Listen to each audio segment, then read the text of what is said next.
Welcome, and thank you for joining today's conference, Classical Swine Fever. Before we begin, please ensure you've opened the chat panel by using the associated icon located at the bottom of your screen. You may enter questions in the chat. To submit a written question, select all panelists from the drop-down menu in the chat panel, enter your question in the message box provided, and send. If you require technical assistance, please send a chat to the event producer. All audio lines have been muted, and we will give. As a reminder, this conference is being recorded, and with that, I'll turn the call over to Liz Fernandez. Please go ahead.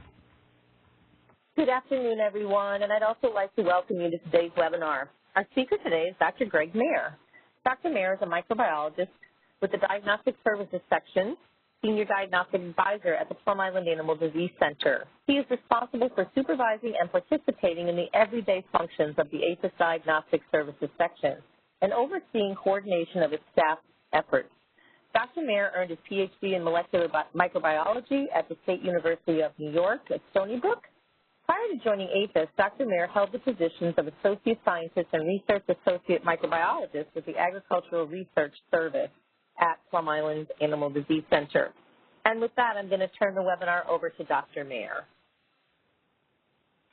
Well, good afternoon, and thank you for joining me today. We're going to have a conversation, if you will, about classical swine fever, and I hope that you find this interesting and informative.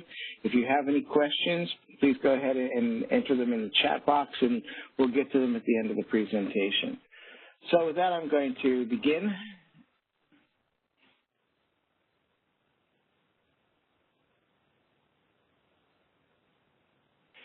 So classical swine fever used to be known as hog cholera.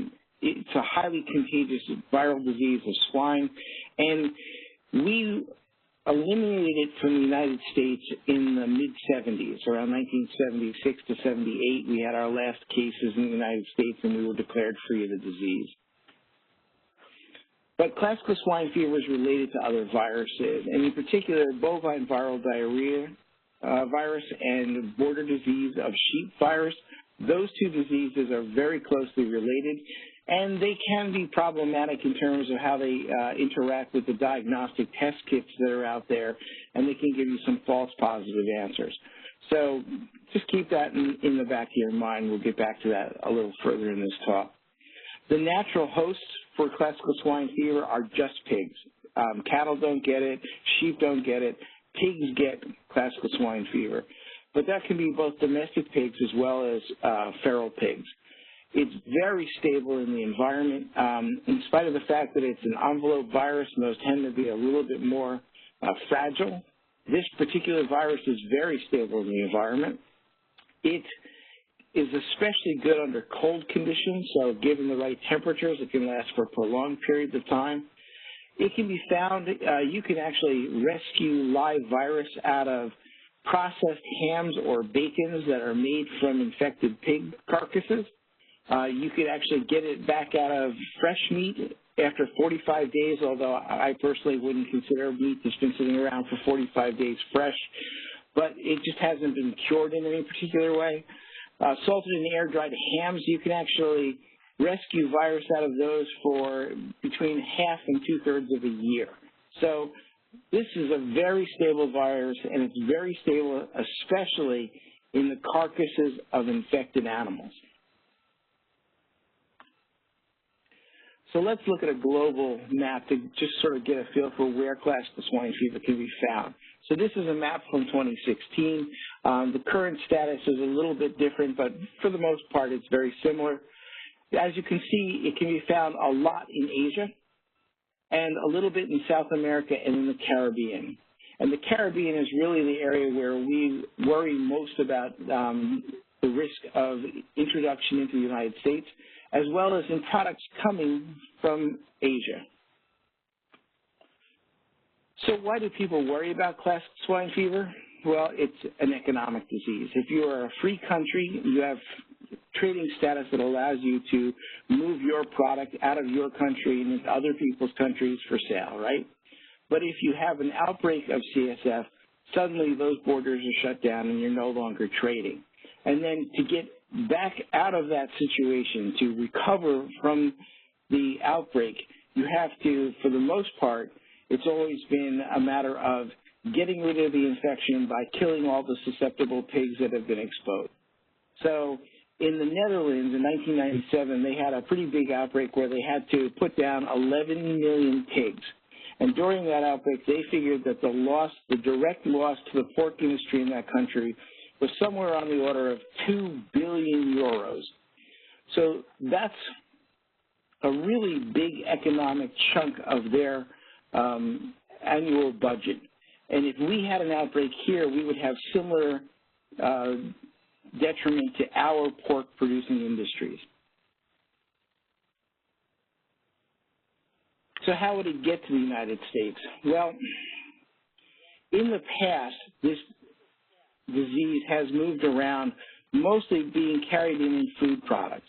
So tourists carrying food from endemic areas can bring it. That's why one of the things we do every time you travel into the United States from a foreign country, you have to fill out all that paperwork that's letting you know that, hey, were you on a farm? Did you visit farms? Did you bring any food products back with you? All of those things are designed to help us risk assess and try to eliminate the possibility of bringing this disease into the country. Illegal import of food, though, still happens. There are any number of products from the Far East that are illegally imported. We try to catch those. They do a great job. The FSIS at the airports, those inspectors do a great job of making sure that these products don't make it into the United States. And they're really doing an excellent job in helping us keep these diseases out, things like classical swine fever and African swine fever. Illegal import of domestic animals. So there are any number of times when people will move pigs in and around the islands in the Caribbean. So we have to make sure that those pigs are not making their way into the United States. Importation of animals into zoos, if we import any kind of pigs into a wildlife park or a zoo, we have to check those and make sure that they're not bringing disease with them. Laboratory material is always a worry. We try to make sure that materials coming in, parts of kits that are coming from endemic countries, are free of the disease so that those materials can be used safely here. And bioterrorism is one of those things that we worry about because, like most of the big foreign animal diseases, should it be introduced into the United States, it would have devastating effects on our economy. Once the primary outbreak occurs, secondary outbreaks are going to happen through contacts. And a lot of, unlike foot and mouth, which is an aerosol, it's a very effective aerosol, classical swine fever is more of a direct contact virus transmission. So part of the reason that we worry about this all the time is that there are multiple different types of classical swine fever. There's only one serotype. So, you know, they're all related, but they have different virulences. And you can have a slow or a moderately, you know, a low virulent or a moderately virulent virus that is percolating in your production system, and not many animals are getting sick, or they're not having a lot of clinical presentation. And even if they do, it looks like any number of other diseases you might already have, like PRRS or strep or erysipelas.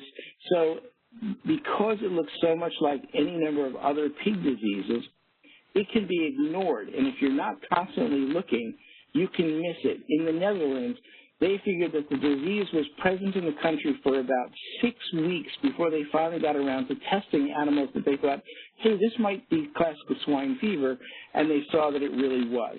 And we want to make sure that we're avoiding that by any time that we see something that could be classical swine fever, we actually do the test and make sure that it's not.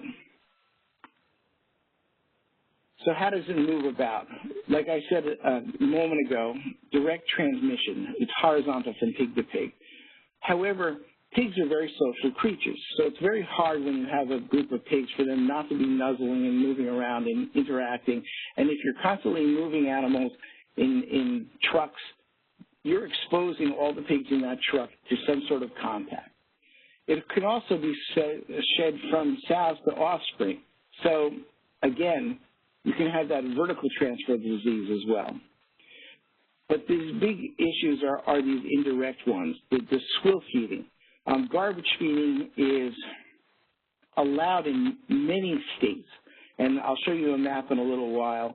And if that food is not being cooked properly, there's always the possibility that an infected meat product that was brought into this country illegally or imported illegally could be infecting that meat, and you could be passing the disease on to the animals. So that's a problem.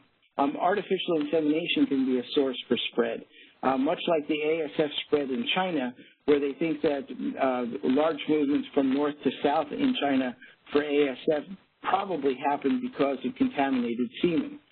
That same thing could be happening with CSF if we were to have an outbreak here in the United States. Wild boar. There are more than 6 million wild boar in the United States. And these are problematic not only for the damage they're doing to cropland, but because they're constantly digging and going under fences and over fences and through fences to mingle with domestic pigs. So any contact that wild boar have with domestic pigs, if you don't have really good biosecurity on your farm, you could be exposing your animals to a source for diseases like CSF and ASF if they ever to make it into the United States. And then those meat products, again, if you're not cooking the products properly to get rid of all the disease before you feed it to the pigs, you're taking a chance. If we had an outbreak, you'd also have mechanical transfer.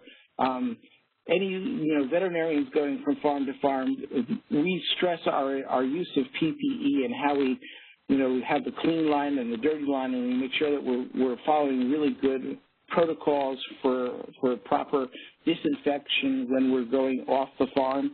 You want to make sure that visitors and pig traders and anybody who's coming onto or off a farm, they have that same potential as a carrier.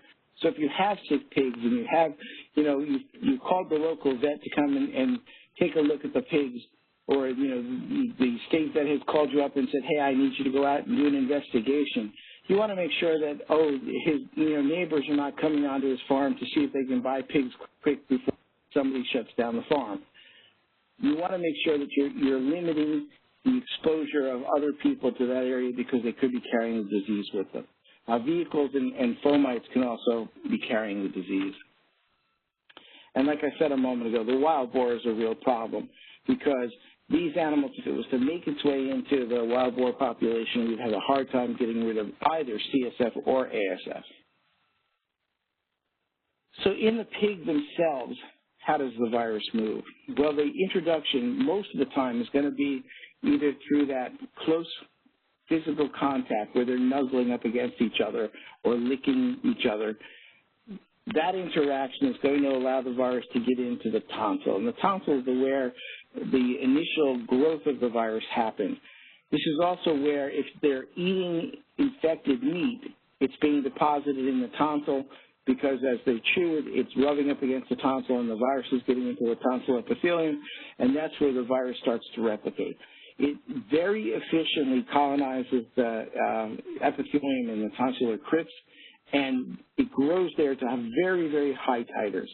And from there, it drains into the regional lymph nodes, and it goes into the blood, and now you have viremia.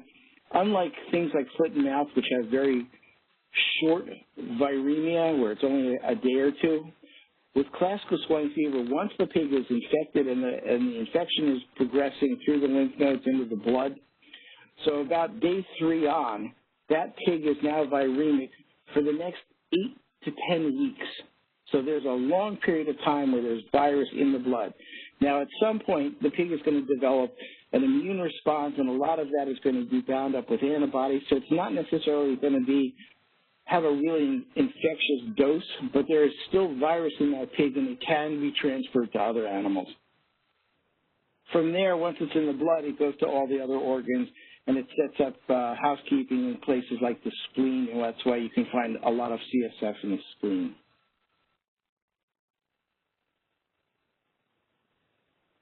I mentioned that there are multiple forms of CSF, although there's only one serotype. There are strains that are very para-acute. They cause sudden death in young animals and acute disease where the animals get sick very quickly and will probably die up to 90% mortality within a couple of days. There are chronic forms of the disease where it's a little bit more moderately virulent and the virus will infect the pig, and they'll show some of the clinical presentation, but not all of the clinical presentation. And after a while, they'll actually seem to recover, but there's a lot of damage to the pig's immune system from these chronic forms of CSF. So the pigs will actually usually succumb to secondary bacterial infections, not necessarily the virus itself, but the secondary bacterial infections that come along because of the immunosuppression. You can actually have sows that are passing it on to their young, and those congenital pigs will be carriers of the disease. They don't see the disease as a foreign entity. It becomes part of them, so they don't have an immune response against it. They have no serum antibodies against it. It's just part of them, but they're spreading disease to every other pig they contact. And these carrier sows, these sows that have recovered from the disease and they've lived through it, they're now carrying that virus for life. A lot of times these carrier sows, you see that especially with these low virulent and moderately virulent strains. The low virulent strains, it gets into the pig, it causes a couple of days of clinical presentation, but not very much, maybe a little fever, and then it passes, and you never know that the pig was sick with CSF until it comes up positive on a test. So during the infection, you have that initial phase where the virus replicates and spreads throughout the body in the blood. And you can detect the virus in the blood by virus isolation for about 2 weeks. So during that period of time, about a week and a half to 2 weeks into the infection, you start to see antibodies come up, and as you see antibody titers increase, that's when the amount of virus that you can detect by virus isolation in the blood drops off. But that doesn't mean that the virus is gone, because you can see it by PCR out for at least 8 weeks past that initial infection. So if the animal lives that long, it's actually expressing virus that entire time.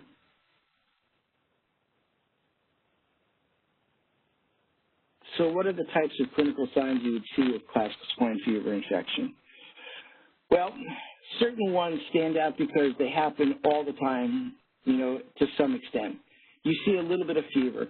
Even with the very low virulent strains, you'll have fever for a day or two. The animals will seem depressed. They don't want to move around or eat very much. They want to huddle and stay warm. With the highly virulent strains, the acute strains, you see very high fevers, and the animals will pile up on top of each other, much like ASF, where the animals are just trying to keep warm, and they're not interested in eating, they're not interested in moving.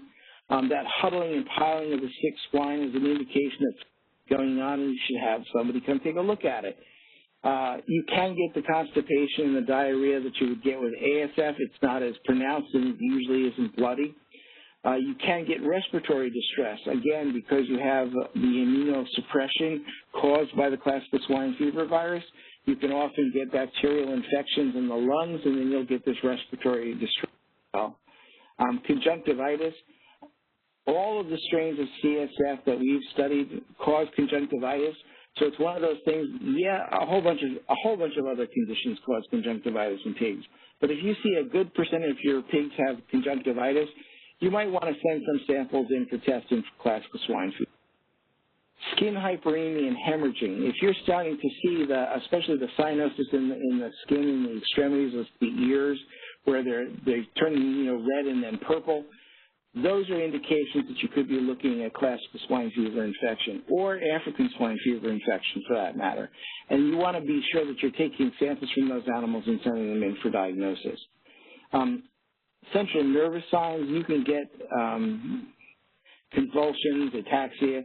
The animals sometimes will, especially towards the end of an acute infection, they'll walk as if they're drunk. They won't be able to stand and move around with any kind of coordination. So those animals, those nervous conditions, that could be a sign of classical swine fever. And, of course, death. If you suddenly have a group of die-off animals, if you have sudden death in your herd, that could be a sign of classical swine fever or African swine fever are present in those animals. Abortions, stillbirths, weak shaker piglets, those all could be signs. If you're having problems with your reproduction in your herd, it might be a CSF could be a sign of what's going on. It probably isn't. It's probably PERS, but it doesn't hurt to check. And just remember that if you have an animal that has survived, it's become a carrier. It's carrying that disease for the rest of its life. So they're spreading disease. So how long does the acute form of the disease take? The highly virulent strains tend to incubate for maybe 2 to 3 days, but it can take a little bit longer. It can take out to 14 days. The duration of the illness is also usually very short. If your animal got infected 2 days ago and it's starting to get sick right away, chances are good that it'll only be sick for 5 to 15 days, because after that it's going to be dead. The mortality in these acute phase CSFs, things like the Brussia strain, the Brussia strain, caused up to 90% mortality. The morbidity is also very high. Most of the pigs will get sick very quickly, and they'll be piling up in those piles to try and stay warm. So the acute phase, it's a very obvious thing. You have a lot of sick pigs all of a sudden, and some of them are dying. That has to be looked into. So you might be seeing things like this. You have fever and huddling. The animals are lying together. They're trying to stay warm. They're going to have that discoloration starting on their extremities, their snout, their legs, their ears. The discoloration will turn bright red, and then it'll start to go purple. They'll be severely depressed. You'll see the cyanosis in the skin and the ears. So these are all clinical signs that you might be having a classical swine fever infection in your herd, and you want to have somebody come and take a look at that. You want to, make sure that people are calling you and letting you know that they're having these conditions so that you can go out and do an investigation. So conjunctivitis, again, this is very common with CSF. So if you're seeing a lot of your herd has conjunctivitis, this could be what's going on. Even the very low virulent strains, the ones where you only see fever for a day or so, all of those pigs will get conjunctivitis. So this is a video, and they're going to take a moment now, and they're going to load up the video for you so that you can see this. And I want to point out that this pig does not have classical swine fever. This pig actually had a strep infection that went through its brain. But the clinical signs that you see in this animal are very similar to what you would see with classical swine fever.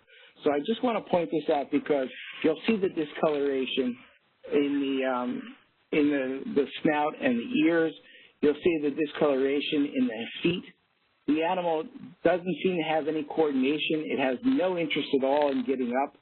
The veterinarian here is trying to get the animal to stand, but it lacks the coordination to properly stand around and move. CSF can give you these same clinical presentations. You could see these same clinical signs, the discoloration in the skin, the lack of ability for the animal to move around or the want to move around, the lack of desire in the pig to get up and to eat or to drink or to move or do anything. All of those could be considered clinical signs that might be CSF or ASF. So what you're seeing in this particular pig, even though it isn't CSF, could have been and should have been sent to us as a diagnostic case. They did send samples. It wasn't CSF. It turned out, like I said, to be a strep infection that was diagnosed by our sister lab in NVSL. But this sort of behavior is not normal. And if it's seen by someone at a slaughter plant or at a farm, you would hope that they're calling a field vet like you to come in and do an investigation and go ahead and send samples just to make sure that we're not looking at the introduction of CSF or ASF in the United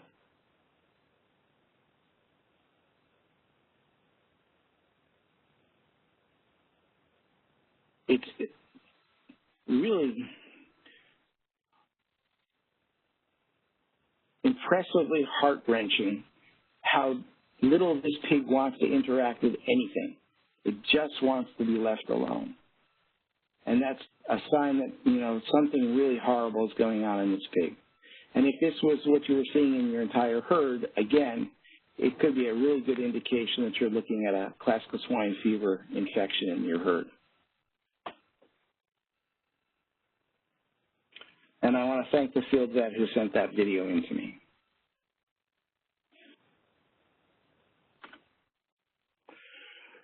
So the chronic form of the disease is caused by the more moderately virulent strains of the virus, things like a lot of the versions of this disease that exist in the Caribbean are those more moderately virulent strains.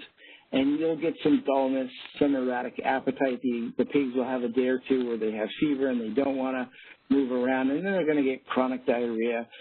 And after a week or two, they'll appear to get better, but then they'll relapse, and usually what's killing them in the end is that secondary bacterial infection, the fact that they're immunocompromised because of the CSF infection that's allowing bacteria to affect various portions of their anatomy and cause those other, clinical signs that will eventually wind up with death. With these chronic forms, you start to see lesions in other areas.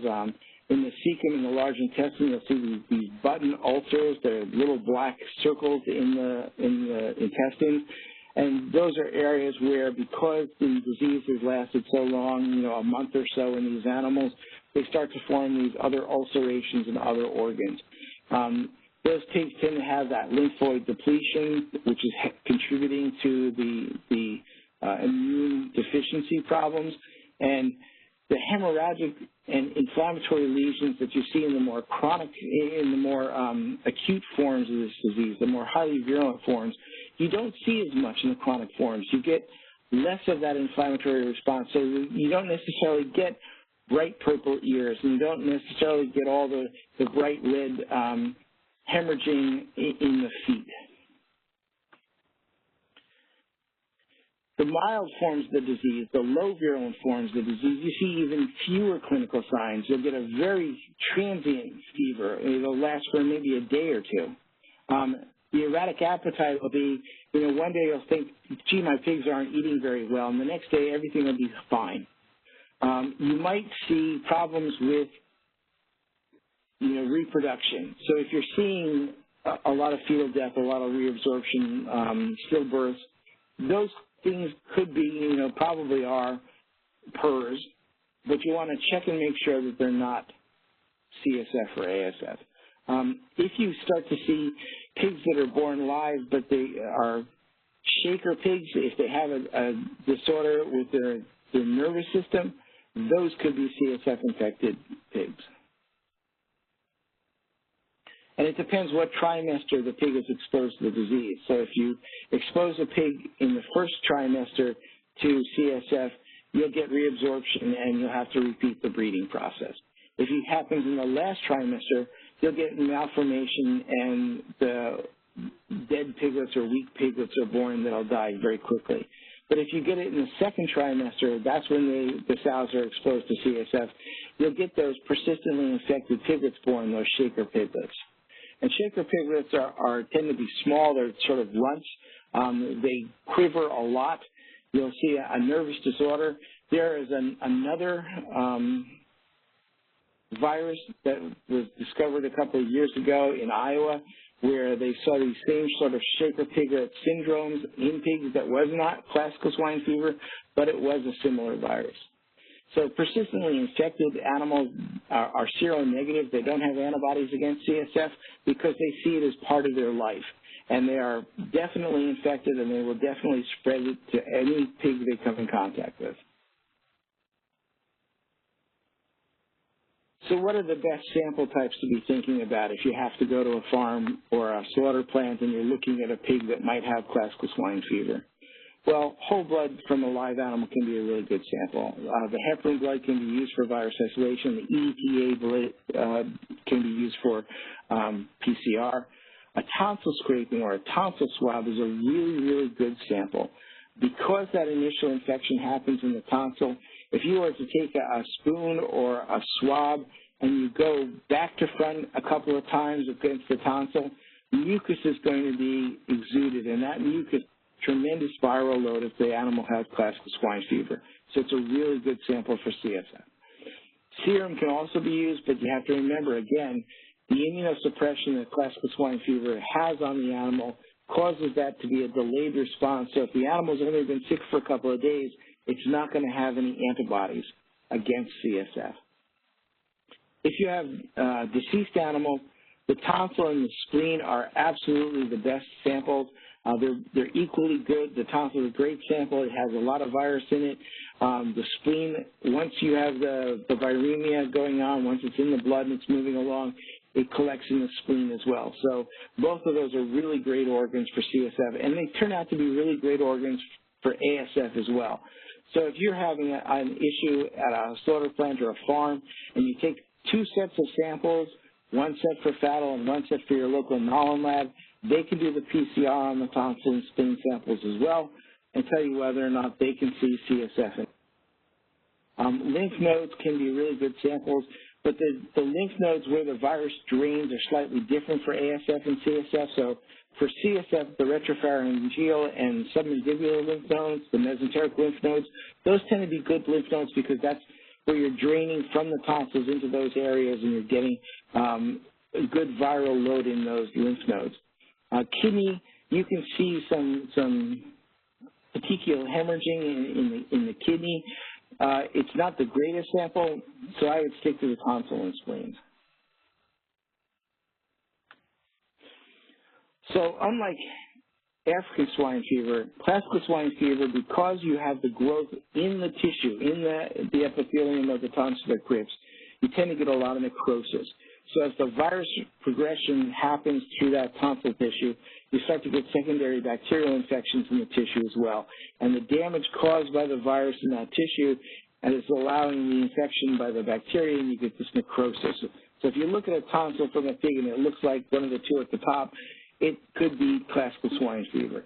If it looks like the one at the bottom, that's a pretty healthy-looking pig. Spleen.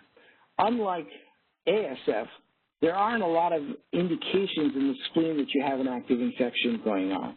You might see these button ulcers that you see on the spleen on the left, but on the right, that's also an infected spleen, and you don't see anything different or out of the ordinary.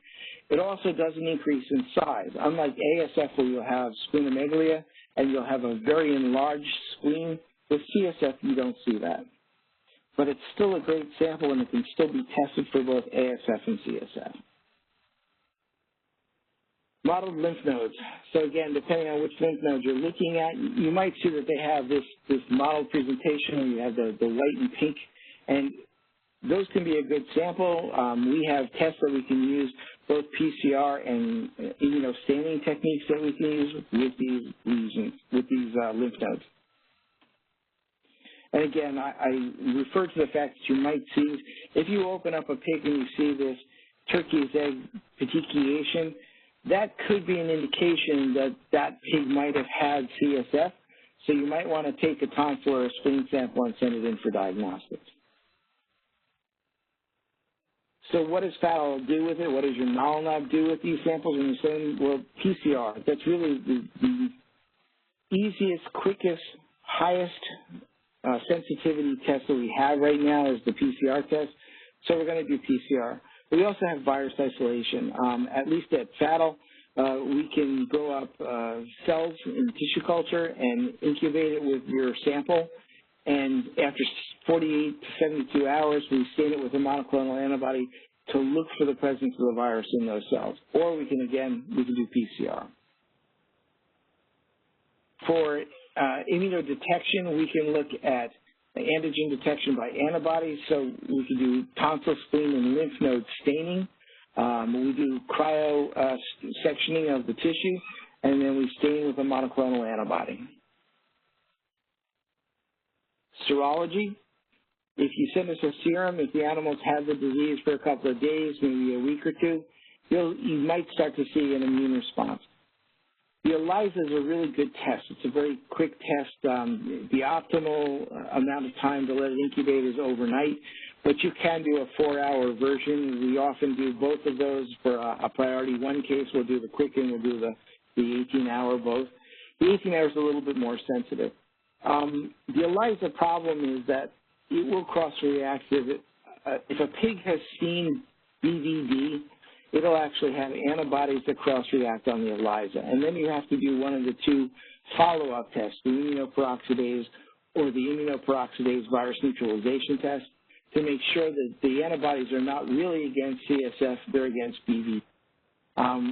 Sometimes we'll get serology cases. We do a lot of serological surveillance testing for CSF, and every once in a while we'll get a sample where the pig has been exposed to BVD. The BVD grows just perfectly in the pig, and it gets to a high titer, and then the animal gets high antibody titers against it, and then there are no clinical presentation. It's not causing any disease in the animal. It just grows there, and they form a nice immune response.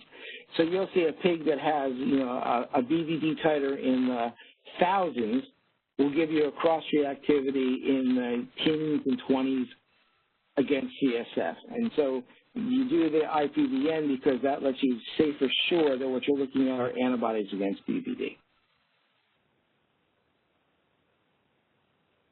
So we do have the ability to do both farm animal disease investigations as well as surveillance for CSF. In 2018, we only had 8 investigations all year long for CSF and ASF. In 2019, fiscal year 2019, that jumped to 50. For 2020, we're already over 50, and we still have a month and a half to go. So the number of investigations has significantly increased since they discovered ASF in China. And people are getting more, maybe I should send in a sample and make sure that that's not classical swine fever or African swine fever in this animal. And that's really good. So our number of cases have gone up, and we're doing significantly more than we had been in the past. Our CSF surveillance remains pretty steady. It's about 7,500 samples a year. It used to be that we would get about 1,000 different cases every year, and that would be the 7,500 samples. That number has dropped slightly. What's happened is Wildlife Services has taken to gathering up a lot of the Wildlife Services samples sent from all over the country are sent to Colorado and collected there. And then once a week they batch those and they send them to us. So instead of getting 7 or 8 boxes from 7 or 8 different states, I'll get 1 box from Colorado. It'll have 96 to 300 samples in it. So they get those all together, Wildlife Services samples, and they send them off to us in 1 box. And that's why the number of cases went down, but the number of samples is remaining pretty much the same. Classical swine fever PCR surveillance in the Mottled labs, they usually do about 5,000 samples a year, and those tests are another way for us to look. If you have animals that are non-clinical at slaughter, and you test them and you show that you can't find disease and you can't find antibodies, then you're doing a pretty good job of letting your trading partners know that, you're looking, but there is no CSF in our herds. So what are our options if we have an outbreak? If we had an outbreak of CSF, what could we do about it? Are there vaccines for CSF? Are they any good? What are the downsides? Are there any strategies for stamping out? That's an interesting question. Stamping out is a really good concept, but it might not work in the U.S. anymore. Are there programs in place to look for disease before it shows up? And yes, I've already mentioned the fact that we do surveillance programs. We're already looking, and I'll go into detail a little bit about where we look and how we look in just a minute, and what populations of animals are we looking for CSF in.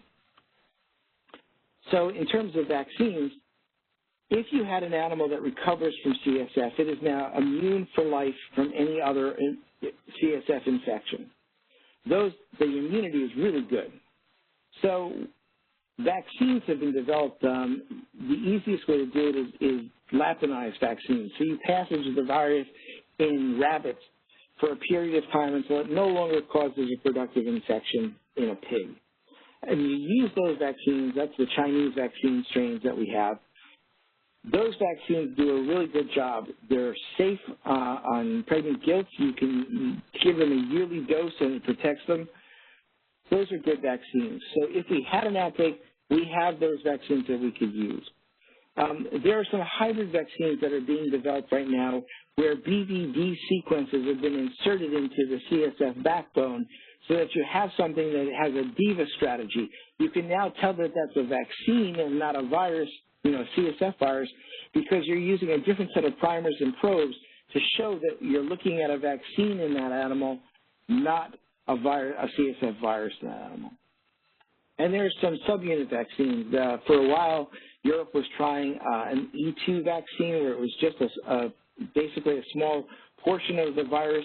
The protein was being used as a vaccine. The problem with that is you had to use repeated vaccination and high doses, but there was an ELISA that could tell the difference between that vaccine and an actual infection in an animal. So there are benefits to all of these different strategies and some downfalls too. I'm sorry, I should say that with the modified live vaccine, you really can't tell if the animal's been vaccinated or if it's been infected, because once you have that in there, it's very hard.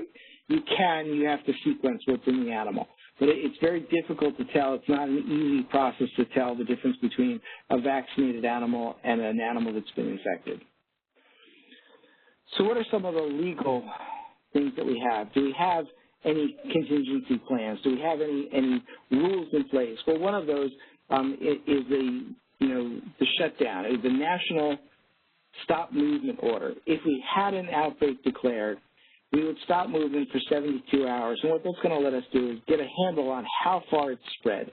Can we do trace backs in that period of time and figure out if animals were moved onto or off of a premise, if animals were moved off of the premise, where did they go, and are there sick animals at the other end of that process? So it gives us a chance to try and do trace backs and trace forwards and figure out where the virus came from and how we can get rid of it easily. Diagnostics. The better the diagnostics that we have, the better our PCRs, the better our ability to look for antibodies, the better tools we have in our kit to allow us to get a really good handle on where the virus is and how limited we can make that infection and whether or not we can actually recover quickly. And again, the vaccines. There are different types of vaccines that are being generated now or are already present. They can help us get out of an outbreak if we had it. Now, in 2001, the concept of how to deal with a virus infection is if you found a farm that was infected, you would quarantine that farm, and you would have a protection zone where you would quarantine all of the farms in that area, and then you'd have a surveillance zone out to 10 kilometers where you quarantine all of those farms, and you'd look to make sure that the infection wasn't stopping, or it wasn't spreading, it was stopped. The problem with that is we've gone away from having the small farms, and we now have production systems. So there are over 600,000 pigs a day on a truck going somewhere in the United States. And with that kind of movement of animals, the chances that you could actually find an infection on a farm where you hadn't had animals deposited in the last 2 or 3 days and removed in the last 2 or 3 days are very low. So with the movement that we currently have in our swine production system, it's going to be a little bit harder to do a stamp out kind of motif that they would have done in the past. And we have to be rethinking about that whole system and how we would track everything and try and figure out where virus could have spread to. It's going to be a much more difficult job. It's doable, but we have to be prepared for that. We have to have everything in place so that in the event that we find something, we can do all the trace backs and trace forwards. Animal identification has been a strong part of that. Unique animal IDs in the pig industry have really come a long way, and they're doing a great job. It's very easy for the most part to trace most animals from cradle to grave. Surveillance systems. Well, what population should we be looking at? Certainly sick pigs, those pigs that are not doers, good doers. You want to make sure that if you have a sick pig, you're submitting, samples for diagnostics to the laboratories. Pigs condemned at slaughter.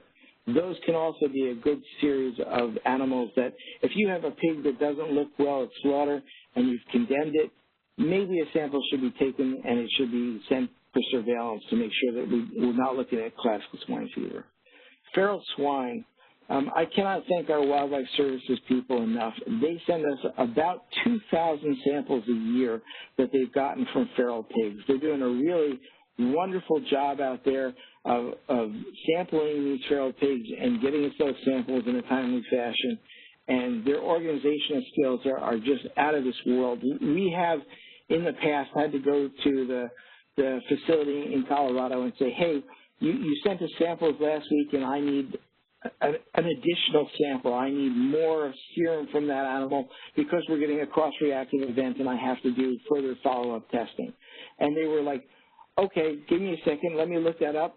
Oh yeah, not only do I have that, I have 20 aliquots of that serum, and I can send you serum, and I can send you tonsil from that same animal because it was put down and we have that tonsil. Do you want the tonsil too? So they do a tremendous job. The wildlife services people do a great job. High-risk swine populations, especially waste feeding operations, are always going to be high-risk places. And if they're not cooking the food properly, it becomes even more so. A lot of states have really good programs to go onto these farms on a regular basis and make sure that all of the feed is being cooked to the right temperature for the right amount of time. And I praise them for the job they're doing in making sure that that's all handled properly. But we also, on a regular basis, sample pigs from those facilities so that we can make sure that nothing is going on there that we're not catching. So we're making sure that those animals are still clean and they don't have classical swine fever. And, of course, any foreign animal disease investigation where there are clinical signs that look like it could be CSF or ASF, we're taking those samples and we're doing the diagnostics to make sure that those diseases are not in this country. So which states are considered high risk? Well, in 2005, when they originally designed this program for surveillance for CSF, the yellow states were the states that they decided were the high risk. Now, some of those are high risk, like, Iowa, North Carolina, Illinois, Nebraska, Kansas, Oklahoma, because they have large swine producer populations, Indiana. Then you have, Florida, New York, California. Those are not really pig production states, not the same way that North Carolina and Iowa are. So it might seem a little odd that these are states that were chosen, but they were chosen because they have port cities and airport cities in high dense areas. So you have the ability for virus to be coming into the country, into those ports and into those airports, and you want to make sure that any food that is being, refuse that's coming off those ships, that's coming out of those airplanes, is being properly treated, and you're making sure that it's not making its way into a production facility.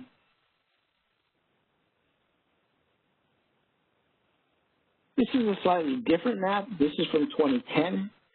The difference here is that these are garbage feeding states. So the garbage feeding are the yellow states here. So some of the states that were yellow a minute ago are blue now because they don't allow garbage feeding, but some of them are still garbage feeders. So, North Carolina does allow a certain amount of garbage feeding, but they're very good about regulating it and making sure that all things are being done properly.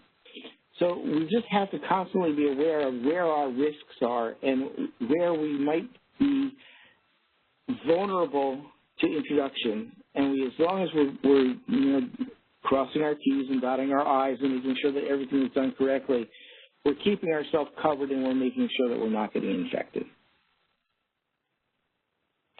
So I need you to remember that CSF can look like many, many, many swine diseases. And this is just a list of some of them. Of course, CSF looks just like ASF. But PDNS can look like it. Strep epidemicus can look like it. Salmonellosis can look like it. Erysipelas. Many of these diseases will cause the same sort of clinical presentation in those pigs. And if you see something, you can't tell necessarily from looking at it what it is. You should be sending samples to a diagnostic laboratory. If you have producers that you work with on a regular basis and they see things that look like any of these, you might want to tell them, hey, you should send some samples in and make sure it's not classical swine fever or African swine fever. So when should you suspect it might be CSF? Well, high mortality for sure. If you see a lot of dead pigs, I would be sending samples in for ASF and CSF testing. Respiratory distress, high rate of respiratory distress, it could be, you know, influenza, but it might be influenza caused by something related to a CSF infection. So it doesn't hurt to send samples. If you have fever, tonsillar necrosis, and conjunctivitis, those are all clinical signs associated with CSF and ASF. Go ahead and send samples in. If you have piglets with central nervous system disorders and, you know, they're shaker piglets, send those in for diagnostics. And if your farrowing is down, your number of births at farrowing is down, again, it's probably PERS, but you want to make sure that it's PERS and not CSF or ASF. And with that, I'd be happy to take any questions that you might have. So, Greg, we do have some questions in the chat. And there's one comment that says, indirect transmission is probably more likely to occur from someone feeding products sent directly to the pig, for example, tossing the remainder of a sandwich into the pig pen than swill feeding. In the last 5 years, introduced foreign pig disease is now endemic to the U.S., came from commercial pig feed and occurred in commercial pigs. So there was an outbreak in, I want to say it was in '58 in Canada, where it was directly linked back to sausages imported by somebody. They bought sausages back from Europe and they fed them to their pigs. We got rid of it in '78 and we haven't had it again since. And we do a really good job of making sure that we're trying to avoid having people bring products back into this country and feeding them to anything else. Certainly we worry about, you know, feed products coming into the United States. We're constantly trying to make sure that we're going through reputable, you know, dealers. There are certain areas of industry that aren't regulated, so I know that there are states that feed dog food, but I don't know who's looking over the dog food to make sure that it was properly processed. So I couldn't even begin to go down that road and tell you how much risk is involved. But you're right. The direct, if you had a contaminated meat product and you dropped it into the pig's pen and they ate it, that's the way more likely way that's going to happen. The swill feeding, the garbage feeding, it's way less likely, especially if you're dealing with areas where everything is being treated properly. I will tell you that I have seen pictures of some garbage feeding farms where it reminds me of my childhood. It looks more like the town dump than it does like a pig farm, and the pigs are just allowed to run through all the garbage and eat whatever they want. I doubt that that's being cooked properly. But again, it depends on the state and how it's regulated. The next question is, should this virus enter the U.S., which form would most likely manifest? And could we see the mild and chronic? My deepest, darkest fear is that because the strains that are more local to us, the ones in the Caribbean and South America, tend to be the more moderate strains and the more low virulence strains. Those are the ones that I think we're most at risk for. And because of that, those are the ones I think that we really have to be diligent about keeping an eye open and looking to see whether or not we have it. And one of the reasons that we have both a PCR surveillance program and a serology surveillance program is one of those is going to let you look for virus in animals that look perfectly normal, and one of those is going to let you look for antibodies in animals that look perfectly normal. And for the low virulent strains, that's what you're going to have are going to be animals that look perfectly normal, but one of those two is going to find the virus if those animals have been infected with it. So you're either going to see antibodies or you're going to be able to see it by PCR in the tonsils that are taken at slaughter. And I think having both of those surveillance streams really lets us make sure that we are keeping our risk to a very low level from those low virulence strains that are in the Caribbean. So the next question is just to clarify, for the post-mortem sample submission when splitting samples between FADL and a NALM lab, do we take the one tonsil and cut it in half to send one half to each lab? That's plenty of tissue. From an adult pig, a tonsil is probably a good 10 or 15 grams. So, and I'm talking about one lobe, so one side of it is probably 10 or 15 grams. And if you cut that in half and you send, some of, especially if there's necrosis present in it, if you send some of that necrotic tissue to both labs, their PCR is going to easily detect CSF present. So the next question is, can ASF testing performed on confiscated meat products from illegal import at the borders? I guess it could be, could ASF testing be performed on confiscated meat products from illegal import at the borders, and if not, why? It depends what the meat products are. So the easiest thing to do with confiscated meat products at the border is to autoclave everything. That way you're not moving it around, you're not exposing anybody to it, you're not handling it, you're destroying it. And everything stops there. Now, if we were to test stuff that was, what are you going to do? Are you going to trace back to the country it came from? So there are legal ramifications that I'm not the person to ask. I don't know what those are or why we would go down that road. Certainly, if it was actual meat products that we were getting, and we're not talking about, 20 tons of soybean meal, if we're talking about meat products that somebody had sausage that they brought in to the United States illegally, we've gotten those cases and we've tested those samples. So, yes, it can be tested. The next question is, if a CSF case was diagnosed in feral swine, how would the impact differ when compared to a diagnosis in a domestic animal? Specifically, would there be a difference in the impact on our OIE status or trade?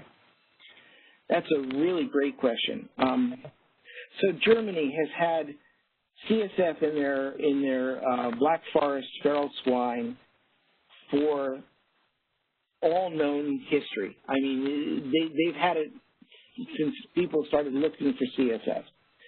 But they declare themselves to be a country that's free of disease because their domestic population does not have it.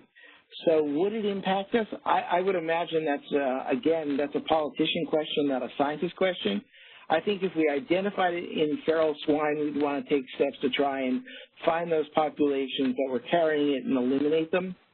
But I don't know that it would impact our trade status. I think that's, again, I think that's an import-export question. They might be able to better address whether or not they think that would impact our trade or whether it would be seen as not a problem because it's not in our domestic populations. So it's something that we certainly want to know about because we want to, if we find it, eliminate it.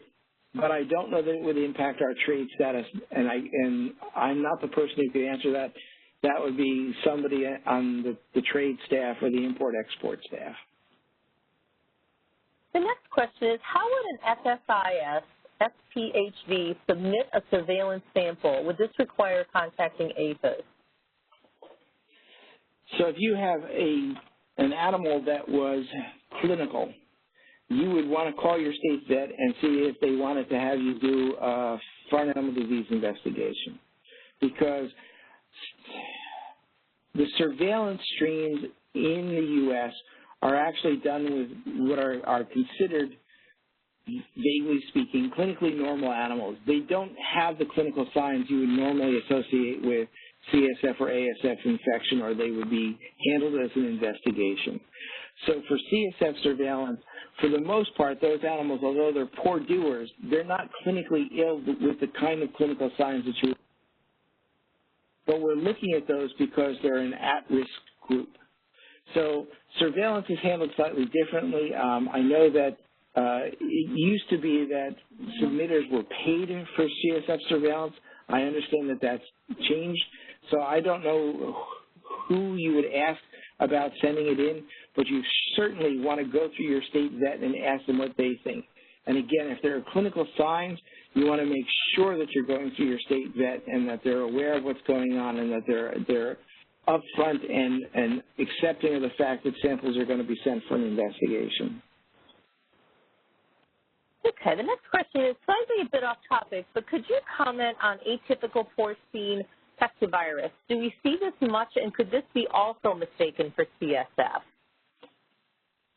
Well, I'm pretty sure that that's what's causing the shaker syndrome in those piglets. I don't think it looks like CSF. It certainly is not coming up in any of our PCR reactions or ELISA reactions as CSF. So I don't think, from a diagnostic perspective, you're not getting the same responses in the animals that you would get if CSF was there. So from a diagnostic perspective, I don't think we're being confused by that disease in the population. I can't tell you how many animals in the population are carrying that disease, though, because, again, that's not what we're testing for. So I don't know what the frequency of that particular virus is in the population. Okay, if a female is inseminated with affected semen, does she develop the disease?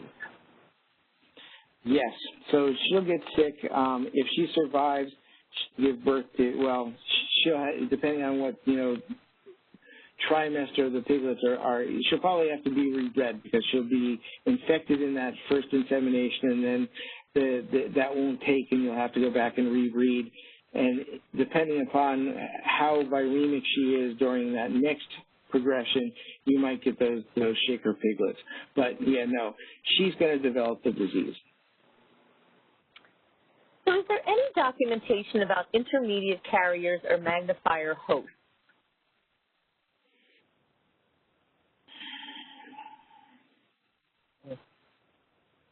If you're talking about is there wildlife or because this is not a vector-borne disease, it's unlike ASF, which can be carried in ticks.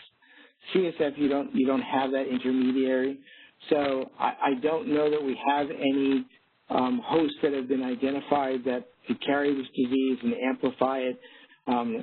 Certainly for ASF, you have those soft tick populations where it can grow in the salivary glands, and if you had a pig population that were burrowing pigs, they would be susceptible to interactions with those types of ticks and could be, set that cycle up that they have in Africa for African swine fever. But in the United States, we have very few burrowing pig populations. We have CSF does not grow in ticks, so you won't get that sort of amplification. And I don't know of any. I know that periodically we'll be asked to test pig-like creatures that are not actual pigs but look like pigs, and they don't tend to carry CSF. It doesn't produce well in them, so it's not.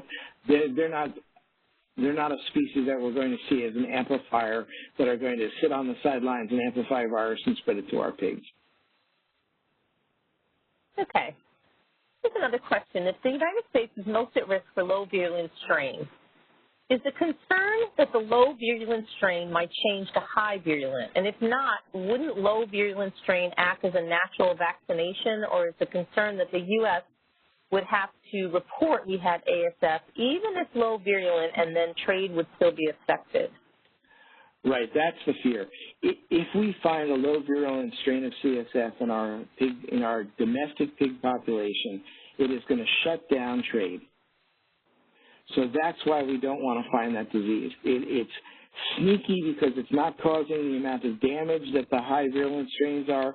It's going to percolate in our population for a while before we even notice it. And when we finally get around to noticing it, it's going to stop all foreign trade. So that's the danger with the low virulent strain.